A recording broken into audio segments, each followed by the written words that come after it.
All right, let's talk about CJ Stroud and the Houston Texans here, who had hey, you won the game. You always feel good about winning the game. It wasn't CJ Stroud's best performance by any means. He had 3 interceptions. There was a lot of good too, so I don't want to make it seem like this was a disastrous day, but let's start off with the negatives, why don't we? Let's talk about each of the 3 interceptions, and then we'll get into the positives and why they were able to still ultimately win this football game. So the first one, this is a zone coverage play. Have a receiver trying to get towards the back of the end zone. That's kind of where you're looking at right here.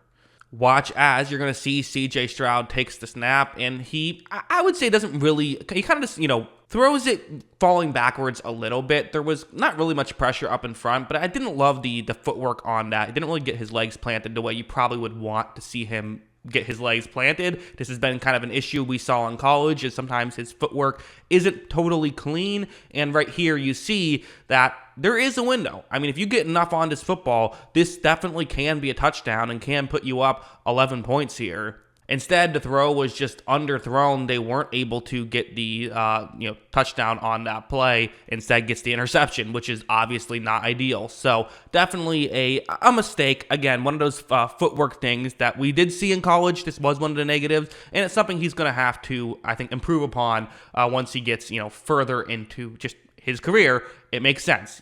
He's played so well as a rookie. Sometimes we forget he's a rookie, but this was a rookie mistake. Interception number 2 on the day, another unfortunate red zone interception, and this one is, we'll talk about it, but this was not his fault.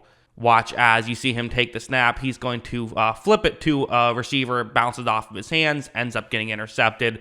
It's part of why I don't tend to not look at interceptions too much. I prefer turnover-worthy plays. I think that that's a better stat to use. Obviously, I understand that, interceptions are what's going to get the headlines just because it's a stat everyone understands, everyone knows, and it comes up when you Google the box score. So I get it, I understand it, but this is part of why, hey, 3 interception day, but if you take this interception out and this is a catch, maybe they get a touchdown on this drive, and now you're looking at a completely different box score.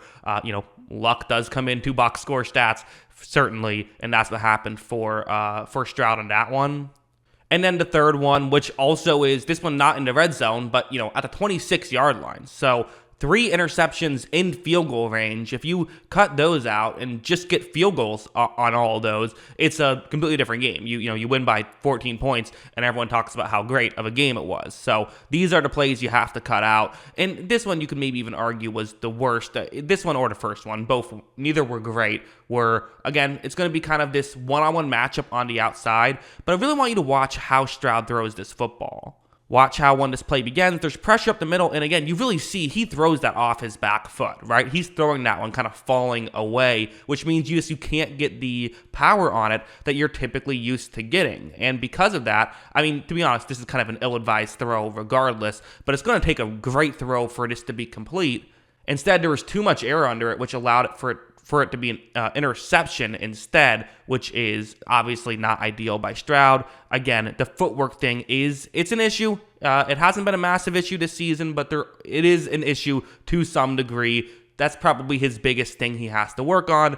Luckily for the Texans, though, that's pretty much the only thing he has to work on, too, because he's been great at basically everything else. Let's talk about the everything else, because, again, they won this football game. And on one hand, you could say, wow, rookie quarterback threw 3 interceptions. 2 of them were his fault. The other hand, you could look at this and say they threw 3 interceptions and still won the game. How were they able to do it? Well, it was in part with a play like this where it's, zone coverage, and it's going to be kind of a weird play where on paper you expect either an over the middle route or maybe a one-on-one matchup to be open relatively quickly. However, Stroud takes a snap, and, we still know all 22 yet, still just a broadcast footage, so I'm not sure exactly what happened. Seems like something got delayed a little bit, but Stroud was able to make, bide some time in the pocket and gets to a point where you have a window to make this throw. But again, this was, while I talk about kind of, being off balance and stuff, he very quickly, before making this throw, was able to get his feet planted properly and get his shoulders square and all of that good stuff. And because of that, watch this beautiful throw, great catch from Tank Dell, and that's a huge play. I mean, this game ended up being decided by 5 points. if the Texans don't convert here, maybe they still get a field goal, but if they got a field goal, then when Arizona scored their touchdown, they wouldn't have gone for two. It would have been a tie game. So making this play happen was in many ways the difference in the football game. Incredible play from Stroud.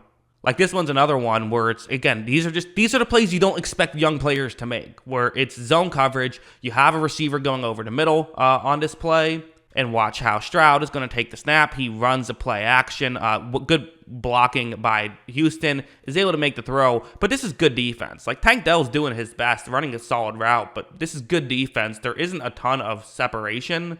But again, we're talking about a perfect throw from CJ Stroud to pick up a nice completion, a 15-plus yard completion there. And being able to make these plays happen is obviously huge, right? The fact that Houston can so consistently get these chunk plays is massive.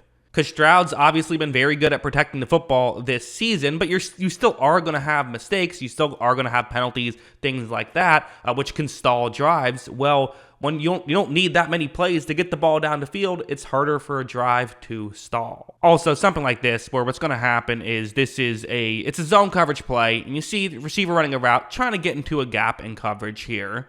Watch as Stroud's going to take the snap. He looks over, and honestly, he could make this throw now. He could, and maybe should, because it's 3rd and 1. You're trying to make something happen. But instead, watch him step up, and now you're putting a defender in a completely no-win situation. Either you run forward and try to tackle Stroud, leaving the receiver open, or you cover the receiver, allowing Stroud to run and pick up the first down that way. He kind of does neither. Stroud makes the throw. They pick up the first down. Really good stuff from CJ Stroud, and to me, he is still playing really good football. I know this wasn't his best day, but I still think about, I don't know how many quarterbacks do what he did in terms of adding the value he did in this game. This was still probably I would say a positively added value game, despite some of the, some of the bad plays. And there were bad plays.